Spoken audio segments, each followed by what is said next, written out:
Bismillahirrahmanirrahim. Assalamualaikum warahmatullahi wabarakatuh.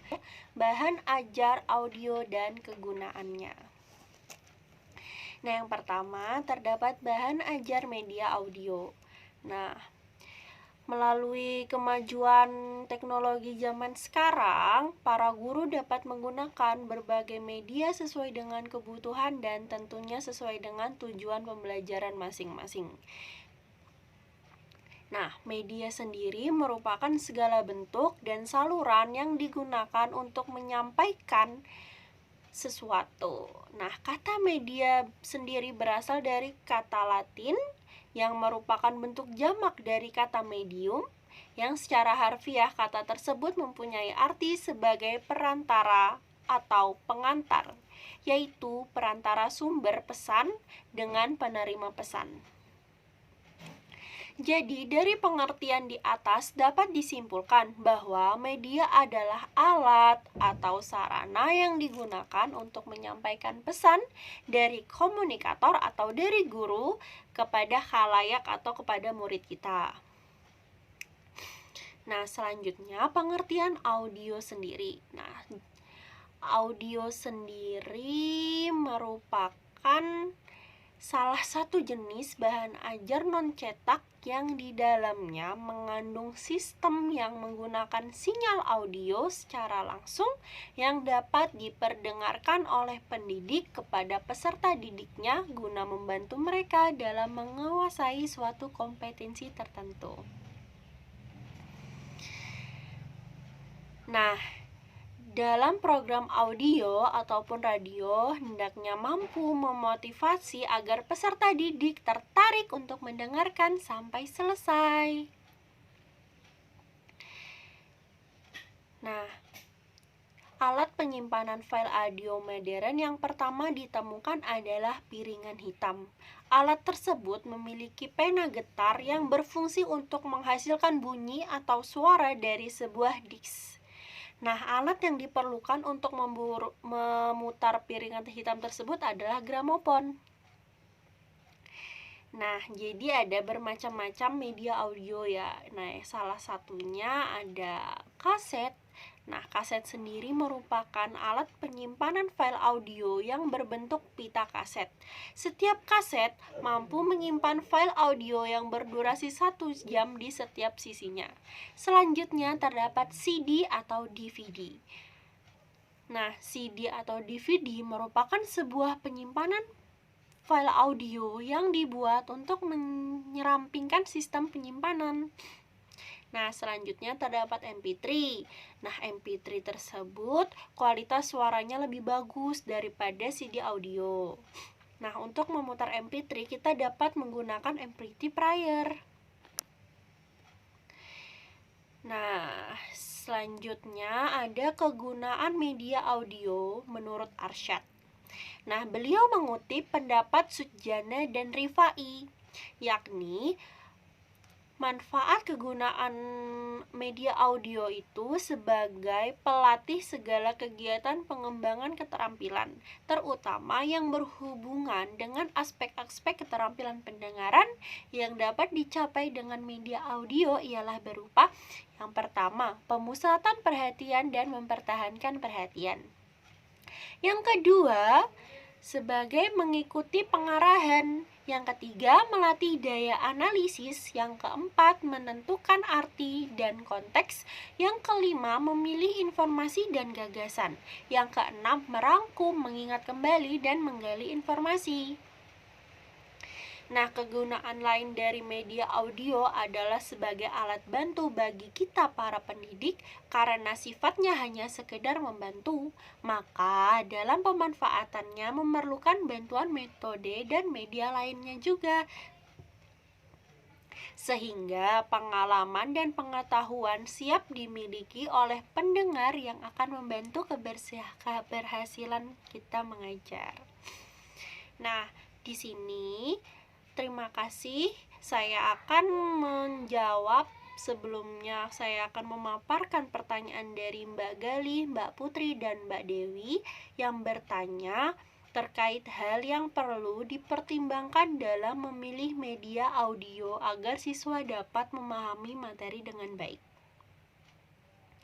Nah, menurut kelompok kami, sebelum membuat suatu media pembelajaran audio, kita sebagai pendidik bisa mempertimbangkan beberapa hal seperti berikut. Yang pertama, kita harus memperhatikan hambatan pengembangan dan pembelajaran yang meliputi faktor dana, fasilitas, peralatan yang tersedia, waktu yang tersedia, yakni waktu mengajar kita, dan pengembangan materi dan media. Nah, selanjutnya sumber-sumber yang tersedia atau manusia dan materialnya. Yang kedua, termasuk persyaratan isi, tugas, dan jenis pembelajaran. Yang ketiga, terdapat hambatan dari sisi siswa dengan mempertimbangkan kemampuannya mereka, seperti kemampuan mendengarkan, membaca, seperti itu.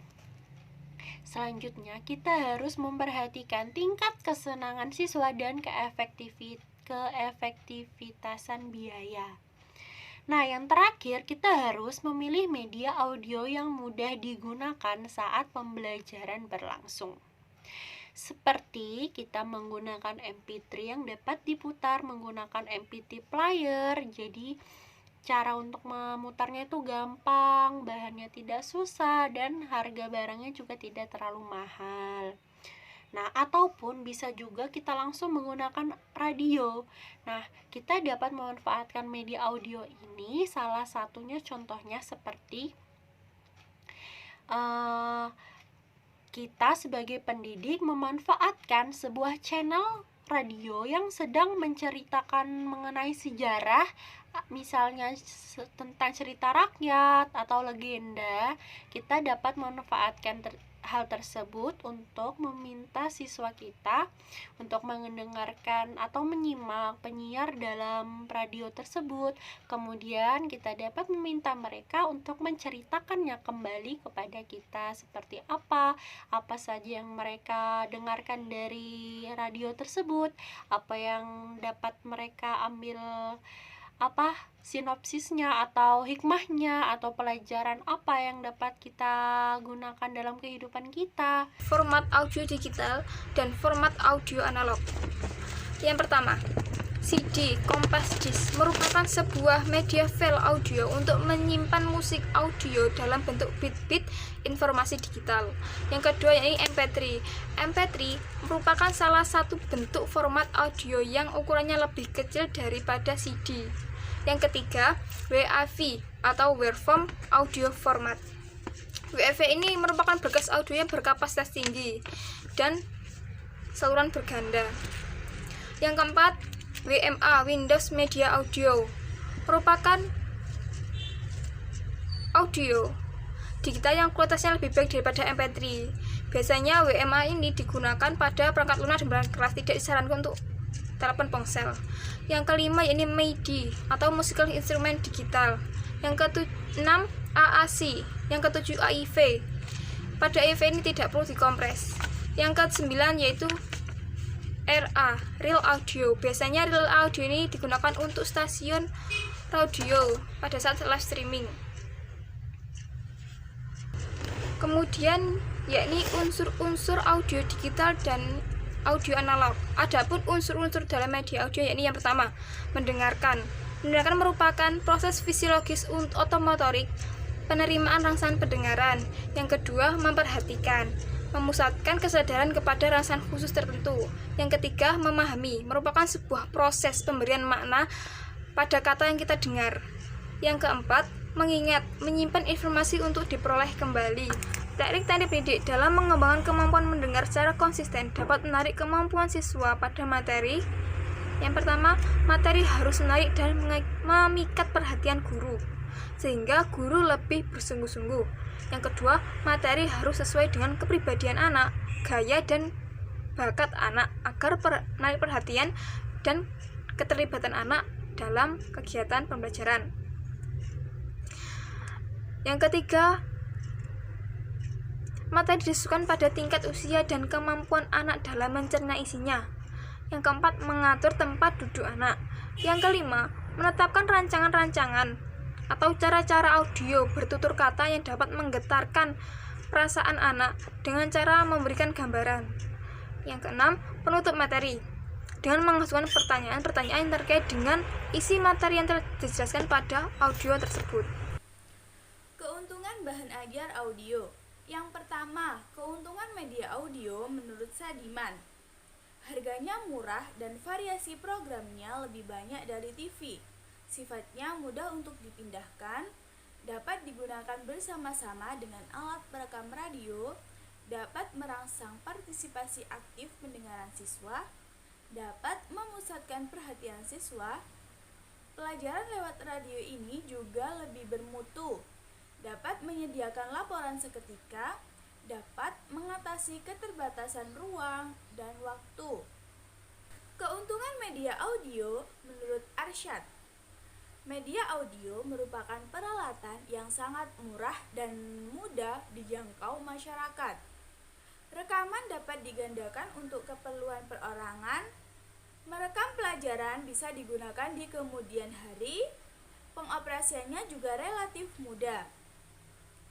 Strategi pendidik agar pembelajaran media audio bisa digunakan dan dipahami tanpa bosan, yaitu dengan cara meningkatkan keterampilan dalam merekam materi, seperti penggunaan bahasa yang mudah dipahami, memberikan materi dalam bentuk lagu atau yang lainnya.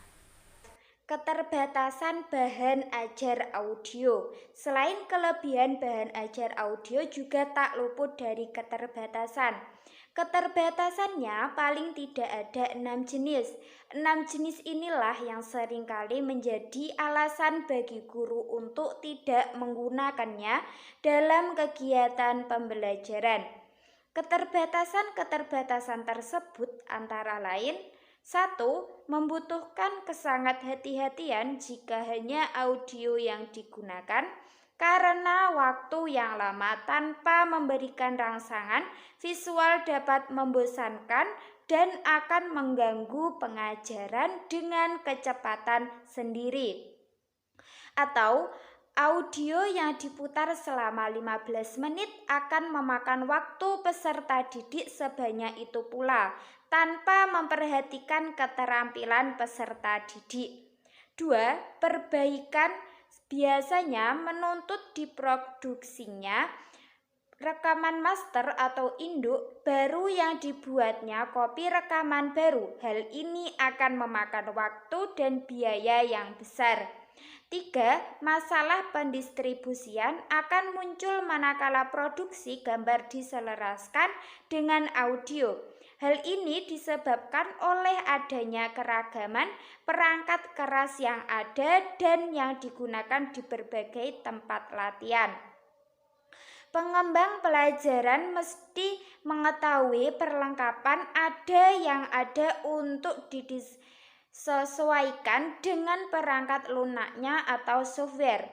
4. Pengembangan naskah audio yang baik atau terutama yang akan digunakan untuk menunjang visual dapat menyita waktu dan membutuhkan keterampilan khusus. 5. Perlu berkali-kali dalam memperkirakan kecepatan penyajian materi verbal. Seandainya bahan disajikan terlalu cepat, maka para peserta didik akan kehilangan jejak atau bingung. Dalam beberapa hal sebaiknya diberikan pengulangan melalui peringatan visual. Contohnya, dituliskan kembali dalam perlengkapan buku kerja atau ditampilkan pada gambar diam. Hal ini umumnya dapat ditentukan selama tes pengembangan atau developmental test. 6. Peserta didik menemukan kesulitan dan kebingungan jika mereka menggunakan audio visual yang diselaraskan tetapi menyimpang dari keselarasan. Sesuai dengan tahapan perkembangan anak, media audio cocok digunakan untuk semua jenjang. Hanya jika digunakan untuk kelas-kelas rendah, perhatikan durasi dan materinya.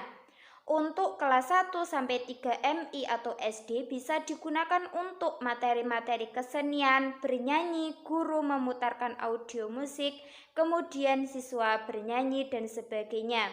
Selebihnya untuk siswa-siswa kelas 4 sampai 6 tetap memperhatikan kompleksitas materi dan juga durasi. Materi selanjutnya yaitu seleksi media atau pertimbangan dalam memilih media audio. Ada beberapa macam media audio, diantaranya yang pertama yaitu piringan hitam atau PH. Alat penyimpanan file audio modern yang pertama ditemukan adalah piringan hitam. Alat ini memiliki pena getar yang berfungsi untuk menghasilkan bunyi atau suara dari sebuah disk. Yang kedua yaitu kaset. Kaset adalah alat penyimpan file audio yang berbentuk pita kaset. Setiap kaset mampu menyimpan file audio yang berdurasi 1 jam di setiap sisinya. Yang ketiga yaitu CD dan DVD. CD dan juga DVD adalah sebuah media penyimpan file audio yang dibuat untuk merampingkan sistem penyimpanannya. CD dan DVD dapat menyimpan file lebih banyak daripada kaset. Yang keempat yaitu MP3. MP3 merupakan salah satu penyimpanan file audio digital yang memberikan kualitas suara lebih bagus dibandingkan dengan CD audio. Alat untuk memutar MP3 yaitu MP3 player. Yang kelima yaitu audio digital atau WAV. WAV atau Waveform Audio Format merupakan salah satu format penyimpanan file audio yang dirancang dan dikembangkan oleh Microsoft dan IBM. Perangkat yang diperlukan untuk memutar alat ini yaitu iPod. Yang keenam yaitu radio dan audio streaming. Melalui radio streaming, kita dapat mendengarkan materi siaran secara langsung atau live dengan mengaksesnya via internet. Kesimpulan dari semua media audio bahwa media audio MP3 yang mudah digunakan karena enak didengar dan bisa diulangi beberapa kali. Dengan materi yang disampaikan, kita dapat mendengarkan materi sambil melakukan aktivitas lain, dan media audio ini bisa didengarkan bersama-sama. Adapun pertanyaan dari audien yaitu apa saja inovasi yang dapat dilakukan dalam pembelajaran media audio saat ini agar lebih menarik? Jawabannya yaitu inovasi media audio sekarang ini kita bisa menggunakan podcast sebagai media pembelajaran. Transfer file media bisa di mana saja dan kapan saja tanpa harus membawa Walkman atau tape recorder. File audio bisa didengarkan secara streaming atau bahkan bisa juga didownload dan didengarkan beberapa kali, bisa diulangi. Software editing audio juga sudah banyak, tinggal coba-coba saja. Sekian penjelasan dari kelompok kami. Bila ada kurang lebihnya kami mohon maaf. Wassalamualaikum warahmatullahi wabarakatuh.